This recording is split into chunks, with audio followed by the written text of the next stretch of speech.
I am Justin Paul from Computer Science and Engineering Department. Today I am here with my second exercise in Java Programming Lab.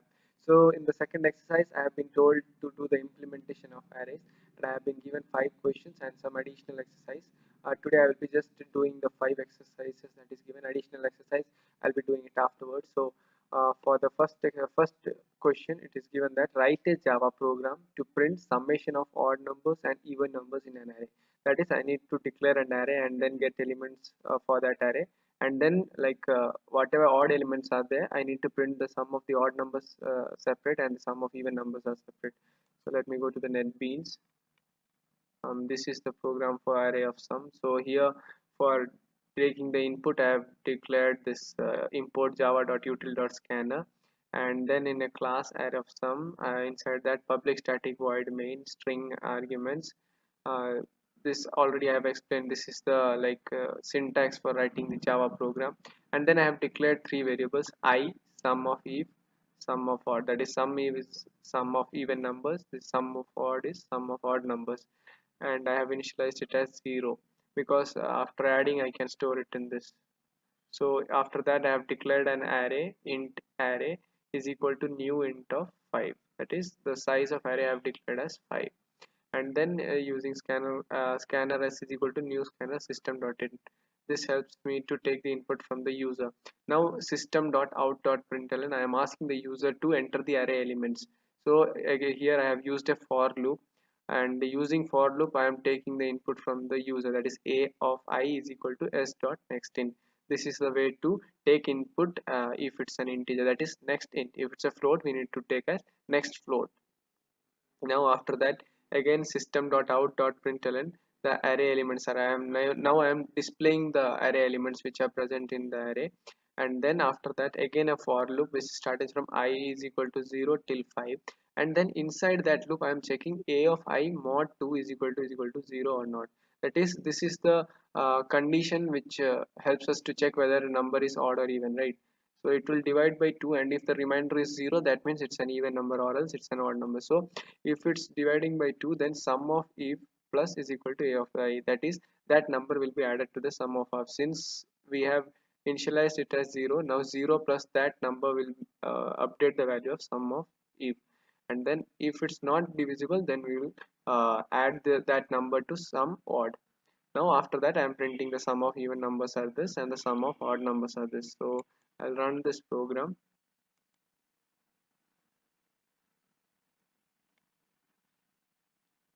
Here enter the array elements: 1, 4, 4, 8, 6 and 3.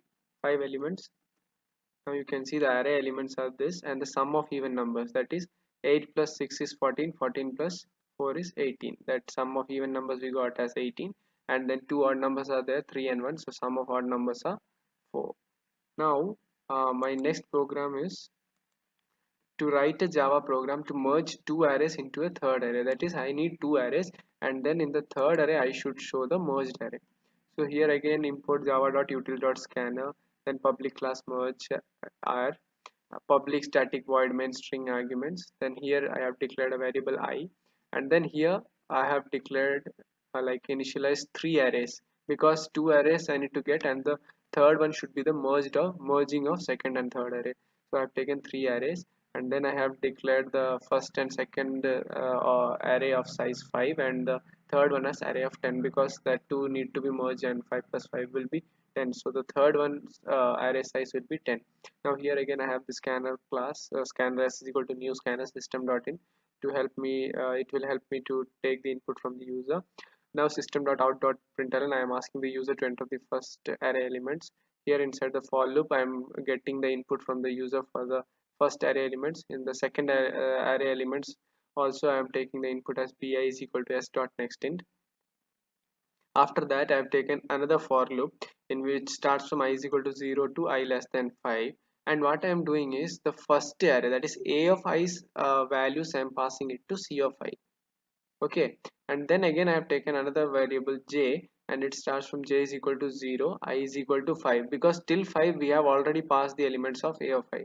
So it should start from I is equal to 5, because this is I less than 5, so 0 to 4 has been filled. Now from 5 we need to take.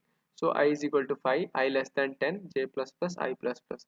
Now here what I am doing is, once j reaches 5, we will stop, because only 5 elements are there, right? So c of I is equal to b of j. Now what I am doing is the passing the value of b to c. Now after that I am printing the merged array elements. Now I will run with this program. Enter the first array elements: 1, 2, 3, 4, 5, 6, 7, 8, 9, and 1. So it will be 10. Now we can see the merged array elements are 1, 2, 3, 4, 5, 6, 7, 8, 9, 10. Now the third program is, write a Java program to sort the array and find second minimum and second maximum value in an array. So I need to sort the array and then find the second minimum and second maximum value in an array. For that I have another program, sort array. Here again I have taken the scanner, import java.util.scanner, and inside the main I have declared a variable temp and ij. Again I have initialized and declared a array of size 5, then scanner class. Now I have asked the user to enter the array elements, and then I am storing it in a of I, and then I am displaying the array elements. After that I have kept the initialized another variable called count and initialized to 0. Now I have taken two for loops. One is starting from 0 till 5 and the other one is from I till 5. And then inside this for two for loops I am checking whether a of I is greater than a of j. If a of I is greater than a of j, then what I am doing is I am swapping a of I and a of j. So temp is equal to a of I is equal to a of j, and a of j is equal to temp. This is swapping the elements. Now after that I am showing the sorted elements are this, because once it is swapped, after the execution of this the array will be sorted, and then the second minimum element will be a of 1, because we have 5 elements. As the array index is starting from 0, the second minimum element will be a of 1 and the second maximum element will be a of 3. Okay, so let me run this program. Enter the array elements: 2, 6, 4, 9, 1. Okay, it's in an unsorted way. Now we can see the array elements are this. After sorting, the elements are 1, 2, 4, 6, and 9, and the second minimum element, you can see it's 2, it has been displayed, and the second maximum element is 6, it is also displayed. Now after that my next program is, write a Java program to find common elements between two arrays. So now I need to find common elements between two arrays. Two arrays will be there and I need to find which are the common elements. So again I have done import java.util.scanner and then public static void main. Here I have declared two variables I and j, and then I have declared two arrays because we need to compare what are the common elements between these two arrays. Both arrays I have given size 5, and then scanner I have used for the input operations, and then I have asked the user to enter the first array elements, and then I have stored it in a of I, and then again I asked the user to enter the second element, and then I have stored it in b of I. Then I am displaying both the array elements, that is first array elements is this, second array element is this, and then here I have declared another variable count and initialized it to 0. After that I am doing system.out.print the common elements between two array, and then inside again what I am doing is I am taking two for loops. One is from I is equal to 0 till 5 and the other one is j is equal to 0 till 5, and inside this two for loops I am checking a of I is equal to b of j or not. So what happens is, first when the loop executes, a of 0, that is the first value, will be checked with first value of the first array will be checked with each and every element of the second array. So in that case, like, then the first element of first array will be checked with every element of the second array. Likewise it will go and check each and every condition, and then if this condition satisfies, first we will increase the count and then we'll print the AFI. Why I am doing this incrementing the count is because sometimes it may happen that there is no common elements between this two arrays. So in that case, after this I'm checking whether the count is 0. If it's 0, that means that there is no common element, so I will put not found. So let me run this program. So enter the first array elements, that will be 1, 2, 3, 4, 5. Okay, then 2, 4, 9, 8, 3. So now we can see 1, 2, 3, 4, 5, 2, 4, 9, 8, 3, and then we can see the common elements are 2, 3, and 4. Suppose if we enter 1, 2, 3, 4, 5 and 6, 7, 8, 9, Now we can see there is no common elements between this array, so it is showing common elements between two arrays is not found.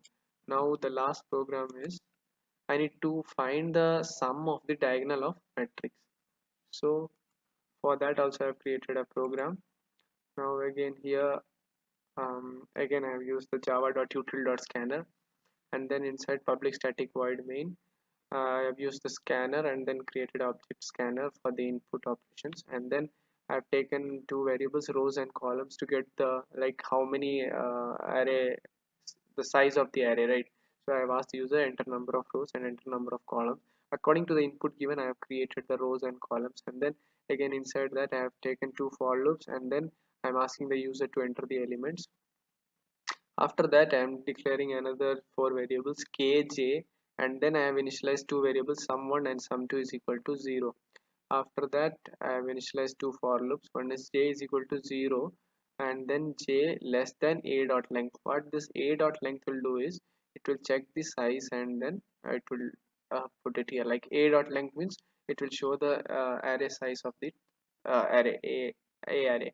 And then after that I have declared another for loop, that is k is equal to 0, k less than a dot length, and then I have printed the array elements. After that I have taken a loop, that is j is equal to 0, j less than a dot length, and then sum1 is equal to sum1 plus a of jj. We know that diagonal elements that both the I and j will be same, so for that like 0 0 1 1 2 2, in that case I have declared the sum1 plus a of jj. Now after that what I am doing is k is equal to a dot length minus 1. I am decrementing one value of a dot length, and then for j is equal to 0, j less than a dot length, j plus plus, and inside this for loop I am checking whether k is greater than equal to 0 or not. If it's greater than equal to 0, what I am doing is I am incrementing the sum. Now after that I am displaying the sum of both the elements. Why I am doing this is like from left side it's 0 0 1 1 2 2, like, but in this side we will see it will be like one is a different value and the other one is different, like for the first row it may be 0 1, then 1 1, it's going like it's not in an ordered way. So for that, now let me run this program. Enter number of rows, let it be 2. Enter number of columns, 2. So it's asking the value for 0 0, let it be 1, and this be 9 and 3 and 7. Now what I'm doing is, see, I've given the number of rows, number of columns, and then I've given the value for all the row and columns. So you can see 1 9 3 7. So from right side 1 plus 7 8 is displayed, and from the other side 9 plus 3 12 is displayed. So it was really easy programs, right? I think that working with arrays will be easy for you after this basic program. So you can try your own some programs. You can search in the net for more advanced level programming. So I hope you understood the programs which I did today. Thank you for watching my video.